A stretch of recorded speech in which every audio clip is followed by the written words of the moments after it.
Did he invent things? Inventions? Oh, yes, inventions. Oh, my.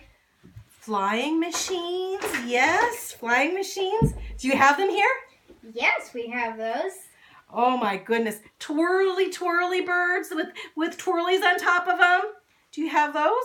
Yep, we do. Oh, and wings to ride like you're riding on top of a bird. Do you have those? Yep. And just like dandelions, when you blow, and the dandelion, the seed comes out and is carried by a feather. Oh yeah, those are called parachutes. Oh my goodness, he designed those too. And instruments to measure the wind. Yes. And then water machines. Oh yes, water machines. He'd walk on water just like Jesus, only with big, huge board feet. And then, do you know that he could breathe underwater? And he would go and hide in the midst of underwater in the town of Venice, and you wouldn't find him for hours on end? He would go, and then you look up in obscurity, and you'd see a little cork, and there would be tubes coming out, and he'd wear this big mask on his face. Totally big mask on his face.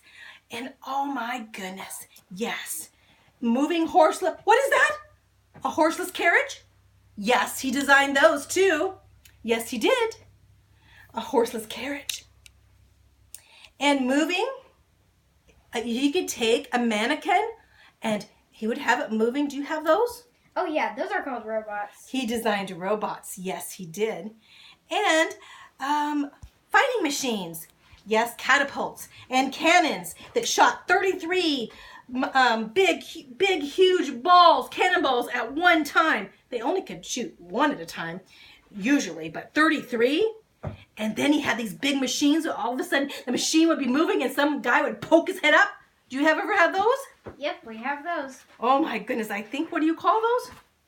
Tanks? Tanks, yep. Oh yes, tanks. Oh yes, those two. A robot, I see. In sculptures, do you know that he sculpted a bronze horse that was so big, it weighed 80 tons, and it was 30 cubits high, largest ever, and he almost finished, but the French captured it, and they took that bronze, and they made him into cannonballs instead. And he said, Mona, I will never speak of that horse again. Yes, he was a genius. He's an artist, architect. He designed cities, an entire city, beautiful city, looked like heaven.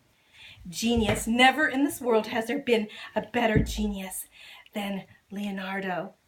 Yes. Was he educated or self-taught? He was self-taught, never educated at all. In fact, he was not even allowed to come to the schools because they thought he not that kind of material. And did he dissect people's organs? Yuck. Yes, he did. And he drew pictures of them. You should see some of his sketches. These things of hearts, they don't really look like the heart like that. Real hearts, real livers, real brains. Oh my goodness. They were really yucky. I didn't look at them too close. But do you know that doctors like to look at those and they use them for their medicine?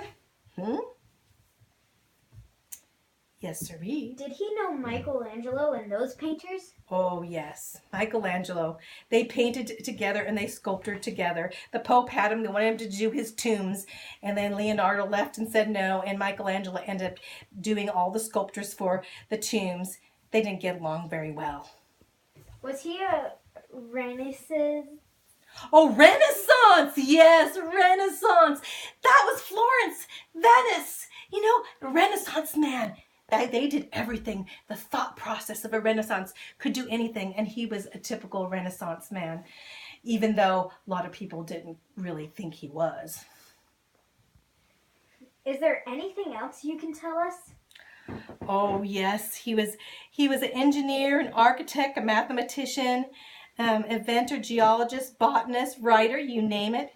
Diversity, he was unquestionably curious of everything. And do you know he painted that Last Supper? And if you look at that Last Supper, the cardinal had it in his dining room. And you look, you see Jesus there. You can see Peter in his obstinance. You can see his face. And then you see John. Oh yes, John laying on the bosom of Christ. And you can see Thomas the curious doubter of Thomas, and Philip, the mathematician, and Andrew pointing those to Jesus. And then, of course, you see Judas, who betrayed them. Their personalities come alive. That's what kind of painter he was. He didn't paint the Sistine Chapel. He was supposed to, but Michelangelo took over, and Michelangelo and his obstinance that did not get along with Leonardo too well sometimes. And the popes, that religious sort, but they had a heartless reputation. You see, the popes, the cardinals and everything, you know, Leonardo believed in God, but he wasn't of the religious sort. Oh, I was so young. I was so young. I loved his wits. Oh, Leonardo. I said, Leonardo, why can't you paint me smiling? This world is full of dark things and sadness. Where I'm smiling is where I look best. That painting, too, you forgot my eyebrows and my eyelashes, or maybe they just wore off. You know, I look a lot older now. I'm not that little 15-year-old girl anymore. Leonardo, I know he loved God. I know where he is. Not too much of that religion, but so much of God. He said, heaven awaits your beauty, my dear Mona Lisa. But in the meantime, I will give you a small glimpse. A glimpse. I will give the world a small glimpse of you to enjoy.